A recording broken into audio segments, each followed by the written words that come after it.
Asthma हमारे जो सांस की नलियां हैं इनकी एक हाइपर रिएक्टिविटी है। जो इन्वायरमेंट है हमारा या हमारा वातावरण है उसके अंदर ऐसे कई ट्रिगर्स हैं। हमारे कॉमन ट्रिगर्स में आ जाता है डस्ट, पोलन, मौसम का बदलाव, स्ट्रेस। एसिड रिफ्लक्स के साथ पेशेंट्स बड़ी बार सिर्फ खांसी के साथ आते हैं और वो खांसी एक्चुअली एसिड रिफ्लक्स के कारण होती है या वो खांसी एक अस्थमा की प्रेजेंटेशन होती है। उन लोगों को सांस नहीं चढ़ रही होती, सांस की नलियों की कोई इन्फेक्शन हो जाए, उसको हम ब्रोंकाइटिस कहते हैं। इनफैक्ट वो दमे की तरह ही होता है बट शॉर्ट लिव्ड होता है या थोड़े टाइम के लिए होता है, तो वो अस्थमा नहीं गिना जाता, पर ब्रोंकाइटिस के सिम्टम्स बिल्कुल अस्थमा की तरह ही होते हैं। सो अक्सर ये जो एलर्जीज होती हैं जो चेंज ऑफ सीज़न की होती हैं वो नेज़ो ब्रोंकियल होती हैं। उसमें नाक का बहना, सुबह छींके आनी। सेहतनामा में आज हम बात अस्थमा पर करेंगे क्योंकि बहुत सारे आप लोगों के कमेंट्स आ रहे हैं। अस्थमा पर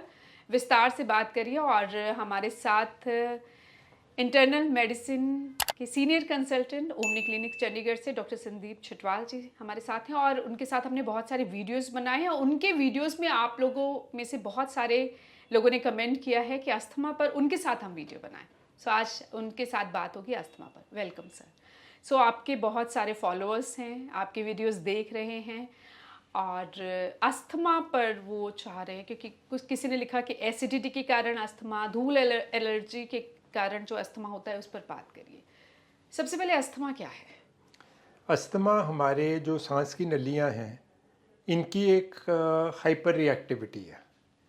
हाइपर रिएक्टिविटी का मतलब कि जब ये सांस की नलियां किसी ऐसी चीज़ को एक्सपोज होती हैं, जैसे धूड़ हो गई, जैसे ठंडा मौसम हो गया, जैसे कोई इन्फेक्शन आ गई, जैसे एसिडिटी हो गई, जैसे एक्सरसाइज कर ली, जैसे स्प्रिंग टाइम आ गया जो ये फूलों का मौसम होता है, या मौसम का चेंज आ गया, तो ऐसे केसेस के अंदर उनकी सांस की नलियां नॉर्मल पर्सन से ज़्यादा, नॉर्मल इंसान से ज़्यादा रिएक्ट करती हैं और वो थोड़ी सी कंस्ट्रिक्ट कर जाती हैं, यानी कि छोटी हो जाती हैं और सांस को छोड़ने में दिक्कत आती है। तो इसको हम अस्थमा कहते हैं। सांस लेने में भी दिक्कत आती है? सांस लेने में इतनी दिक्कत एक्चुअली नहीं होती, हमें सांस छोड़ने में दिक्कत होती है। पर क्योंकि अंदर लंग्स में एयर इकट्ठी होनी शुरू हो जाती है तो पेशेंट को ये लगता है कि मुझे सांस लेने में भी दिक्कत आ रही है। होता क्यों है अस्थमा? आपको मैंने बताया कि ये बॉडी की एक हाइपर रिएक्टिविटी है या एक किस्म की आप एक एलर्जी भी कह सकते हैं। जो इन्वायरमेंट है हमारा या हमारा वातावरण है उसके अंदर ऐसे कई ट्रिगर्स हैं जिनमें हमारे कॉमन ट्रिगर्स में आ जाता है डस्ट, यानी कि धूल मिट्टी, हमारा आ जाता है पोलन, हमारा आ जाता है मौसम का बदलाव, हमारा आ जाता है स्ट्रेस, हमारा आ जाता है एक्सरसाइज, हमारा आ जाता है वेदर चेंज, हमारा आ जाता है एसिडिटी। सो ये कई कारण हैं जिनके कारण, और इवन ड्रग्स, कईयों को ड्रग इंड्यूस्ड अस्थमा भी होता है। तो ये सारे कारण हैं जिनके कारण पेशेंट को अस्थमा हो सकता है। एक्सरसाइज आपने कहा, एक्सरसाइज से कैसे अस्थमा का रिलेशन है? एक्सरसाइज से अस्थमा का रिलेशन है कि जब पेशेंट भागता है या कोई इंटेंसिव एक्सरसाइज करता है तो उसकी ब्रीदिंग एक तो फास्ट हो जाती है, एक बॉडी का टेम्परेचर थोड़ा सा बढ़ जाता है। अब बाहर से वो एयर जो सांस ले रहा है वो एक कम टेम्परेचर पे है, उसकी बॉडी एक हायर टेम्परेचर पे सांस को छोड़ रही है और वो मल्टीपल टाइम, बहुत बार 1 मिनट के अंदर हो रहा है। तो ये सारा जो है ये ट्रिगर कर सकता है एक्सरसाइज इंड्यूस्ड अस्थमा। बहुत ज़्यादा फ्रीक्वेंट नहीं है पर हमें देखने को मिलता है और ऐसे लोग हैं जो एक्सरसाइज करने से पहले उन्हें कोई ना कोई ऐसा कोई या इन्हेलर या कोई ऐसी चीज़ लेनी पड़ती है और फिर वो एक्सरसाइज कर सकते हैं। कोई एक बिल्कुल ठीक है और अचानक उसे अस्थमा के सिम्टम्स भी हो सकते हैं, और अस्थमा के सिम्टम्स क्या हैं? बिल्कुल ठीक इंसान को सिम्टम्स आ सकते हैं। सिम्टम्स यूजुअली होंगे जे एक्सपोजर होगा किसी ऐसी चीज़ को। बिल्कुल ठीक इंसान को जे ऐसा कोई सडन सिम्टम आया है तो हम उसको या तो रिएक्शन होगा, कोई ऐसा कोई टॉक्सिन या कोई फ्यूम या कोई ऐसी हवा के अंदर कोई ऐसी चीज़ उसने इनहेल कर ली है जिसके कारण हो सकता है, या कई बार हमें कोई सांस की नलियों की कोई इन्फेक्शन हो जाए, उसको हम ब्रोंकाइटिस कहते हैं। इनफैक्ट वो दमे की तरह ही होता है बट शॉर्ट लिव्ड होता है या थोड़े टाइम के लिए होता है, तो वो अस्थमा नहीं गिना जाता, पर ब्रोंकाइटिस के सिम्टम्स बिल्कुल अस्थमा की तरह ही होते हैं। सो ठीक इंसान को भी ऐसी दिक्कत आ सकती है।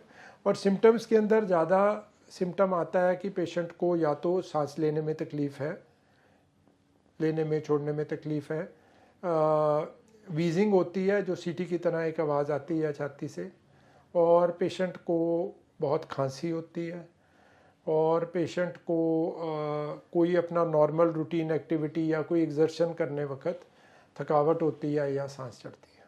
तो अगर ये लक्षण नज़र आए तो ये दमा या अस्थमा हो सकता है? दमा या अस्थमा हो सकता है, इसके और कारण भी हो सकते हैं, बट हमें ऐसे जो लक्षण कोई नज़र आते हैं तो हमें डेफिनेटली एक डॉक्टर के पास जाकर चेकअप ज़रूर कराना चाहिए। तो जो किस टेस्ट से पता चलता है कि ये दमा या अस्थमा है? देखो, सबसे पहले तो एक डॉक्टर अच्छी एक हिस्ट्री लेके, एक आपका अच्छा फिज़िकल एग्जामिनेशन करके ये चीज़ आइडेंटिफाई कर सकता है कि ये अस्थमा है या और कोई ऐसी बीमारी है। कई बार हमें एक बॉर्डर लाइन या कोई ऐसे सिम्टम्स मिलते हैं जो क्लियर कट नहीं होते। उन केसेस में हम कुछ एडवांस टेस्ट करते हैं, जैसे एक लंग फंक्शन टेस्टिंग होती है जिसको स्पायरोमेट्री कहते हैं। वो एक मशीन होती है जिसमें हमें सांस को ब्लो आउट करना पड़ता है। वो आपको एक रेगुलेटेड तरीके से बताया जाता है कि कैसे सांस छोड़नी या लेनी है, और वो मशीन हमें एक ग्राफ दे देती है जिससे हमें आइडिया हो जाता है कि ये पेशेंट को कैसी दिक्कत है। राइट। अब जब कोई भी इंसान अस्थमा के लक्षणों के साथ या दमा के लक्षणों के साथ आपके पास आता है, इलाज क्या करते हैं? देखिए, ये डिपेंड करता है कि पेशेंट किस स्टेज में आया। सो अस्थमा में पेशेंट अक्यूट स्टेज में भी आ सकता है जब उसको बिल्कुल सांस नहीं आ रही और पेशेंट बहुत ज़्यादा उसमें डिस्ट्रेस में है। सो ऐसे केस में तो हमें इमरजेंसी में ही पेशेंट को ट्रीट करना पड़ता है, हमें नेबुलाइज करना पड़ता है और साथ में कई बार इंजेक्शंस देने पड़ते हैं। और पेशेंट यदि आता है जिसको क्रॉनिक प्रॉब्लम चल रही है या लगातार चल रही है, उसका इलाज हमारा डिफरेंट होता है। तो इसकी कुछ गाइडलाइंस होती हैं जिसके अकॉर्डिंगली डॉक्टर्स इसका इलाज करते हैं। तो अस्थमा या दमा का इलाज क्या है? क्योंकि पहले कहा जाता था दमा जो है वो दम के साथ जाता है, तो क्या अभी भी ये बात सच है? नहीं, बिल्कुल सच नहीं है। सो इसका प्रॉपर इलाज होता है, पेशेंट टू पेशेंट इस पे हम इंडिविजुअलाइज करते हैं। मेडिसिन है, यूजुअली हम इनहेलर्स यूज़ करते हैं क्योंकि वो लोकली एक्टिंग होते हैं और उनकी हमें क्या कहते हैं, और बॉडी पे हमें कोई नुकसान नहीं होता। सो हम इलाज ज़्यादा हम इनहेलर्स के साथ ही करते हैं, या इनहेलर जैसी कई और डिवाइसेस है। कई लोगों को इनहेलर लेने में तकलीफ़ होती है तो कई डिवाइसेस होती हैं, छोटे रेबोलाइजर्स कहते हैं उन्हें, या हमारे पास नेबुलाइजर्स होते हैं। तो डिपेंडिंग अपॉन पेशेंट कितनी एज का है, क्या वो इनहेलर ले सकता है नहीं ले सकता, उसकी समझ कितनी है, हम अकॉर्डिंगली फिर इंडिविजुअलाइज करते हैं कि इस पेशेंट को क्या चीज़ देनी है। राइट। अब जैसे बहुत सारे हमारे दर्शक पूछ रहे हैं कि एसिडिटी के कारण अस्थमा या धूल मिट्टी के कारण अस्थमा, जो अस्थमा के पेशेंट हैं, मरीज़ हैं, उनको किन बातों का ध्यान रखना चाहिए? सबसे पहले हमें अपना ट्रिगर आइडेंटिफाई करने की कोशिश करनी चाहिए। पेशेंट्स को यूजुअली पता लग जाता है कि भाई मेरे को धूल मिट्टी से हो रहा है, या मेरे को चेंज ऑफ सीज़न पे होता है, या मेरे को इन्फेक्शन होती है तब होता है, या मेरे को एक्सरसाइज पे होता है। तो आइडेंटिफाई करना ट्रिगर बहुत ज़रूरी है, क्योंकि अस्थमा एक ट्रिगर के साथ ही स्टार्ट होता है। जब ये आइडेंटिफाई हो जाए तो पेशेंट को अकॉर्डिंगली अपना वो प्रिवेंशन बड़ा स्ट्रॉन्ग करना है। जिनको जैसे धूल मिट्टी से हो रहा है उनको घर में डस्टिंग नहीं करनी, झाड़ू नहीं करना, या यदि करना पड़ता है आपके पास और कोई चारा नहीं है तो फिर आपने अपने को प्रॉपर मास्क डाल के ये सारे काम करने हैं।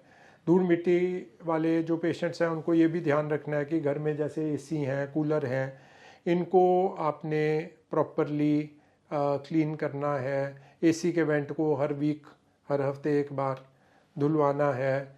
आपकी जो जिस बेड पे आप सोते हैं उसकी जो चादर है उसको हर तीसरे दिन चेंज करना। ये चीज़ें बहुत इम्पॉर्टेंट हैं, छोटी छोटी।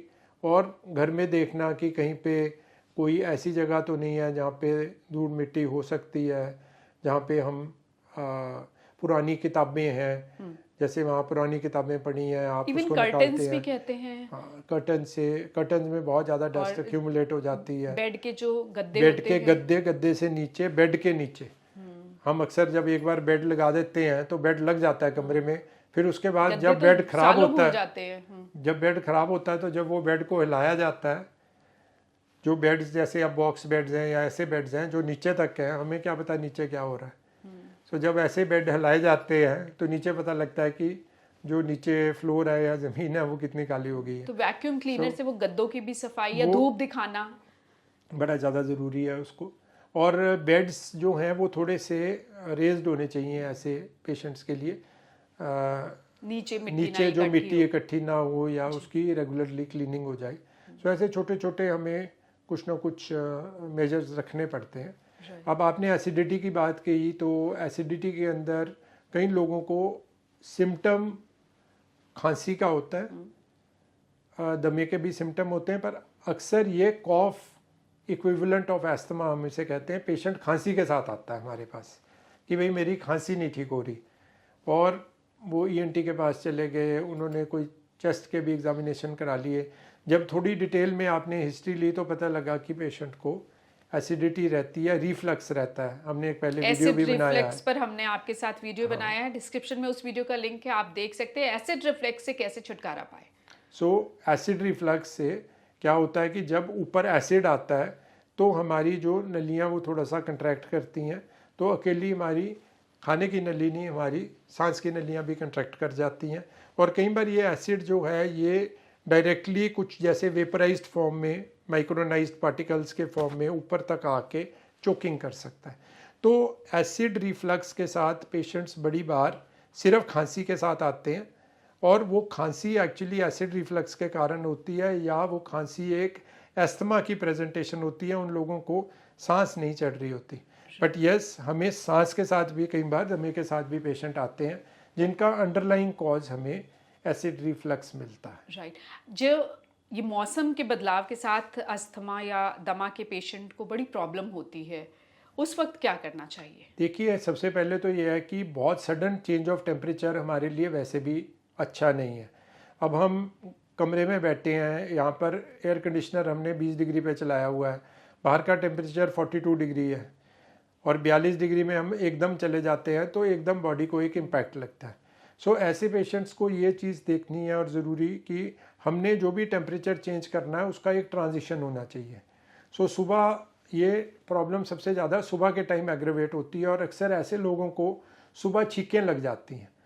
तो इनको यही बताया जाता है कि आपने जो कूलर या एयर कंडीशनर में आप सोए हैं, कोशिश ये कीजिए जो आप 6 बजे बेड से निकलते हैं तो 5 बजे सारा कुछ अपने कमरे में बंद कर दो, और आपकी बॉडी आहिस्ता आहिस्ता एक हायर टेम्परेचर पे अडेप्ट होती जाएगी।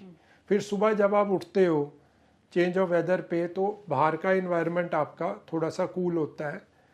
आपने एकदम जाके अपना हाथ ठंडे पानी में नहीं डालना, थोड़ा सा अपने कमरे में बैठिए 5 मिनट, बॉडी को अडेप्ट होने दीजिए, और थोड़ा सा गुनगुना करके पानी उससे अपना मुँह हाथ धोइए और उसके साथ ही अपना ब्रश कीजिए, और फिर कोई गर्म चीज़ ज़रूर कंज्यूम कर लीजिए।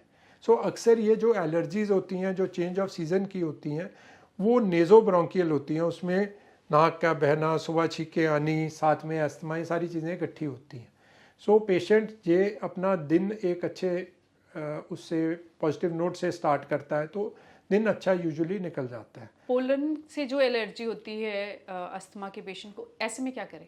देखिए, पोलन तो अब इन्वायरमेंट में सारी जगह है, बट यदि आपके घर के आसपास ऐसे ट्रीज़ वगैरह हैं तो वो तो हम चेंज नहीं कर सकते, पर यदि आप वॉक लेने कहीं पार्क्स वगैरह में जाते हैं तो पोलन वाले टाइम, स्प्रिंग टाइम में आप इसको अवॉइड कर सकते हैं।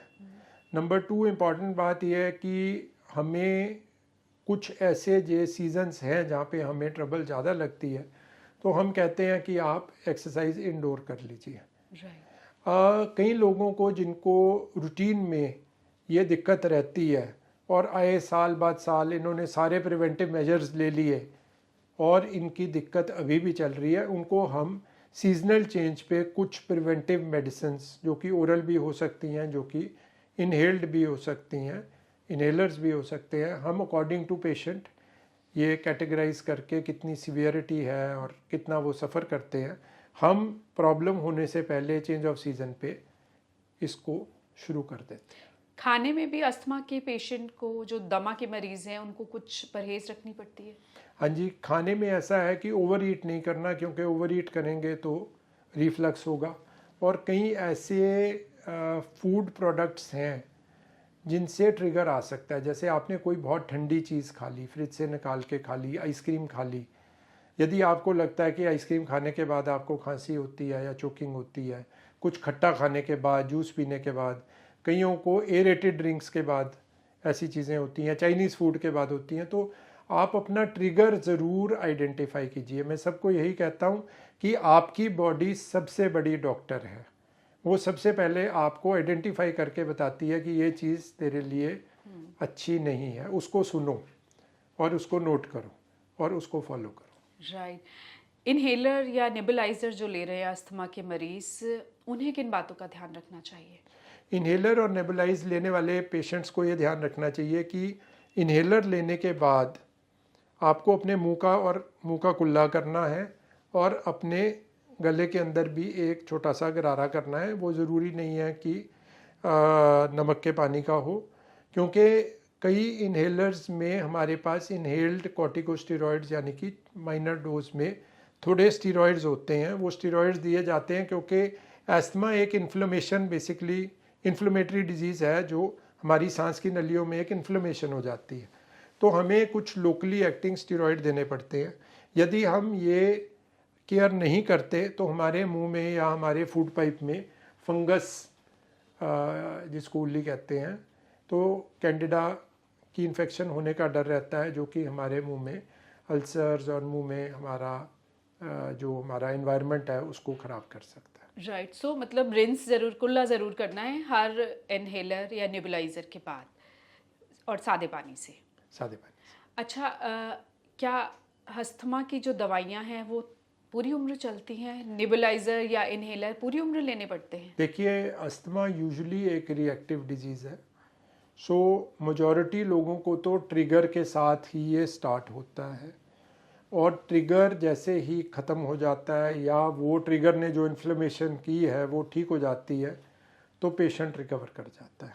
बीच में उनको दवाइयों की ज़रूरत नहीं पड़ती। तो ये यूजुअली दवाइयाँ SOS पर्पसेस के लिए या शॉर्ट टर्म के लिए यूज़ की जाती हैं। बट हाँ, कई लोग हैं जिनको सिम्टम क्रॉनिकली चलते रहते हैं, और इन लोगों को हमें रेगुलर मेडिकेशन पे रखना पड़ता है। और क्या अस्थमा ठीक हो सकता है हमेशा के लिए? अस्थमा ठीक हो सकता है। मेरे पास कुछ ऐसे केस हैं जिन्होंने अपनी इन्वायरमेंट चेंज कर ली।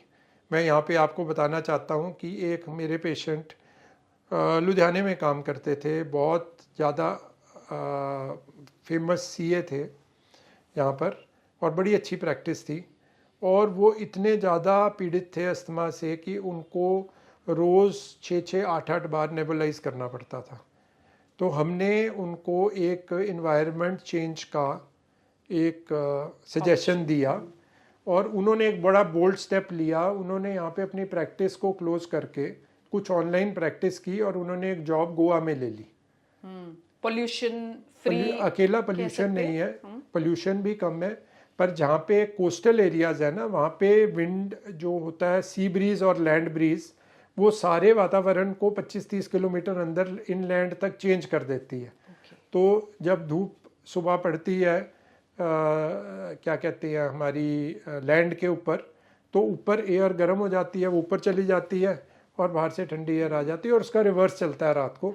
तो वो एयर चेंज होती रहती है, और आप बिलीव नहीं करोगे, वो पेशेंट 100% क्योर्ड है, इन द सेंस कि वहाँ पर उनको पिछले 3 साल में एक भी अस्थमा का ना अटैक आया और ना उनको एक भी दवा लेने की ज़रूरत पड़ी। पर सब ऐसा नहीं कर सकते, सब अपना एनवायरनमेंट भी, कई बार जहाँ पे आप रह रहे हैं आप वहाँ से शिफ्ट नहीं हो सकते, तो उन्हें उन चीज़ों की ध्यान रखने की ज़रूरत है जो आपने बताई हैं। प्लस रेगुलर एक्सरसाइज कीजिए, अपने लंग की स्ट्रेंथनिंग एक्सरसाइजेस कीजिए, जैसे कि योगा किया जा सकता है, प्राणायाम, जैसे प्राणायाम अच्छा है। कुछ लंग की एक्सरसाइजेस हैं, जैसे हम लंग की कैपेसिटी ब्रीथ, जैसे सांस रोक के एक सिंगल ब्रेथ में हम कितना बोल सकते हैं, आप बता सकते हैं? आप एक सांस लेके, जैसे अब हमने एक सांस ली, 1 2 3 4 5 6 7 8 9 10 11 12 13 14 15 ऐसे करके आप कितना बोल सकते हैं। तो आप सांस को उससे होल्ड करके तो आप अपने लंग्स को ऐसे स्ट्रेंथन कर रहे हैं। सो ऐसे रेगुलर फिजिकल एक्सरसाइजेज जब आप ठीक है तो आप अपने लंग्स की कैपेसिटी को बढ़ाइए। यदि आपको एक्सरसाइज से अस्थमा होता है तो आप थोड़ी थोड़ी इंटेंसिटी की एक्सरसाइज कीजिए और उसको स्लोली ग्रेजुअली बढ़ाना शुरू कीजिए। सो कैसे एक्सरसाइज कर सकते हैं जो अस्थमा के पेशेंट हैं? अस्थमा के पेशेंट सारी एक्सरसाइजेस कर सकते हैं, पर ये देखना कि ट्रिगर किस एक्सरसाइज से होता है। यूजुअली कोई इंटेंसिव एक्सरसाइज ट्रिगर करती है, जैसे आपने रनिंग कर ली या बहुत तेज साइकिलिंग कर ली। आपने करना है तो रनिंग मत कीजिए, जॉगिंग कीजिए या थोड़ा 100 मीटर करके 200 मीटर चल लीजिए। तो इंटरप्टेड ऐसे ऐसे छोटे छोटे अपने लंग्स को या अपनी बॉडी को इम्पैक्ट दीजिए। उससे आहिस्ता आहिस्ता आहिस्ता करके आपकी जो कैपेसिटी है या रिएक्टिविटी, कैपेसिटी बढ़ जाएगी, रिएक्टिविटी कम हो जाएगी। राइट। एनी अदर मैसेज कुछ और अस्थमा के पेशेंट्स को आप? देखिए, डिपेंड करता है कितनी सीवियरिटी है। कई बार बहुत सीवियर पेशेंट होते हैं तो उनको हम डिसेंसिटाइज भी करते हैं, या उनको हम प्रॉपर एक एलर्जी पैनल टेस्ट करके हम देखते हैं कि कौन सी चीज़ें उनको एलर्जी कर रही हैं, कितनी एक्सटेंट तक कर रही हैं, और फिर माइक्रो डोजेज उनकी दे के उनको डिसेंसिटाइज भी कर सकते हैं। सो एस्थमा से डरने वाली कोई बात नहीं है। ये डूज एंड डोंट्स में यही है। सबसे पहली चीज़ हाइजीन है। अपने आप को बहुत अच्छा साफ रखिए, अपने घर को, अपने एनवायरनमेंट को साफ रखिए। स्पेशली अपने वर्क प्लेस को बहुत ध्यान रखना पड़ेगा, क्योंकि आपके को वर्कर्स हैं और आपको अपने वर्क एनवायरनमेंट को डेफिनेटली चेक करना है। नंबर 2, जब आपको कोई इन्फेक्शन हो उसको आपने किसी भी ढंग से वो नहीं करना, इग्नोर। आप अपने ट्रिगर्स को ज़रूर आइडेंटिफाई कीजिए। एक्सट्रीम कोई चीज़ मत कीजिए, जैसे एक्सट्रीम टेम्परेचर में बाहर नहीं जाना, एक्सट्रीम टेम्परेचर का खाना नहीं खाना, ऐसी चीज़ें। और लास्ट, अपने आप को इम्यूनाइज कीजिए। सो जिन लोगों को एस्थमा है उनको बड़ा हाई रिस्क रहता है ऑफ फ्लू और निमोनिया। सो ऐसी वैक्सीन्स हैं जो इन्फ्लुएंज़ा वैक्सीन हर साल एस्थमेटिक पेशेंट्स को लेनी चाहिए, और निमोनिया की वैक्सीन है जो लाइफ में एक बार लगती है, वो एक किस्म के निमोनिया को प्रिवेंट करती है। तो एस्थमेटिक्स जो है, जिनको रेगुलर ये ट्रबल रहती है, उन्हें अपने आप को इम्यूनाइज करके एटलीस्ट ये 1-2 जो बीमारियों की वैक्सीन अवेलेबल हैं उनसे अपनी प्रोटेक्शन बनानी चाहिए। Right, thank you so much for this information. और आप अपने लंग्स की कैपेसिटी कैसे बढ़ा सकते हैं ये सर ने भी बताया, और डॉक्टर भसीन जो कि फेफड़ों के रोगों के माहिर डॉक्टर, उनके साथ भी हमने वीडियो बनाया, उन्होंने भी कुछ एक्सरसाइजेज बताई है कि कैसे आपको एक्सरसाइज करनी चाहिए लंग्स की, आपकी लंग्स की कैपेसिटी कैसे बढ़ेगी। उसका भी डिस्क्रिप्शन में लिंक दिया हुआ है, आप वो भी देख सकते हैं।